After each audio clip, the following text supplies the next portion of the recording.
Nem akarok, hogy költözön, én mondtam neki, Hát te hogy... küldtél el még régen. Hát az nem megoldás Miért egy hárman több életre. pénzünk lesz egy hónapban, mint neked? Abból csak megélünk.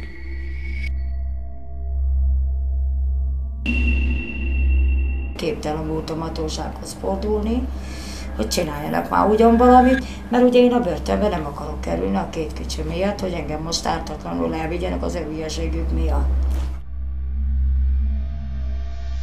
Az ember a saját hibájából tanul, hát tanulok majd ebből. Hát tanulnom kellett volna így, de hát...